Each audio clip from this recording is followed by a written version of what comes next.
एक गरीब आदमी था। एक दिन वह राजा के पास गया और बोला, महाराज, मैं आपसे कर्ज मांगने आया हूँ।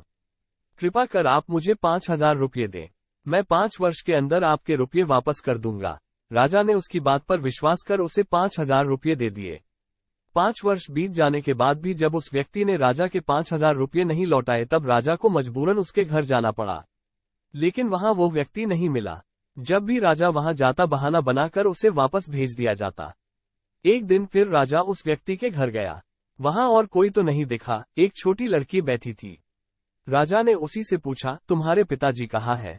लड़की बोली, पिताजी स्वर्ग का पानी रोकने गए हैं। राजा ने फिर पूछा, तुम्हारा भाई कहाँ है?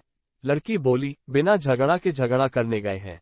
राजा के समझ में एक भी बात नहीं आ रही थी, इसलिए वो फिर पूछता है, तुम्हारी माँ कहाँ है? लड़की बोली, माँ 1 से 2 करने गई है। राजा उसके इन उल जुलूल जवाब से खींच गया। वो गुस्से में पूछता है, और तुम यहाँ बैठी क्या कर रही हो? लड़की हंसकर बोली, मैं घर बैठी संसार देख रही हूं। राजा समझ गया कि लड़की उसकी किसी भी बात का सीधा जवाब नहीं देगी, इसलिए उसे अब इससे इन बातों का मतलब जानने के लिए प्यार से बतियाना पड़ेगा। राजा ने चेहरे पर प्यार से मुस्कान लाकर पूछा, बेटी, तुमने जो अभी अभी मेरे सवालों के जवाब दिए, उनका मतलब क्या है? मैं तुम्हारी एक भी बात का मतलब नहीं समझ सका।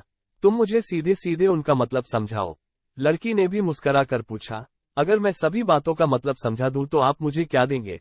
राजा के मन में सारी बातों को जानने की तीव्र उत्कंठा थी। वो बोला, जो मांगोगी वही दूंगा। तब लड़की बोली, आप मेरे पिताजी का सारा कर्ज माफ कर देंगे तो मैं आपको सारी बातों का अर्थ बता दूंगी। राजा ने कहा, ठीक है, मैं तुम्हारे पिताजी का सारा कर्ज माफ कर दूंगा।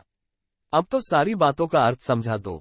लड़की बोली, महाराज, आज मैं आपको सारी बातों का अर्थ नहीं समझा सकती। कृपा कर आप कल आए, कल मैं जरूर बता दूंगी।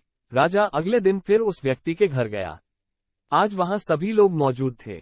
वो आदमी, उसकी पत्नी, बेटा और उसकी बेटी भी।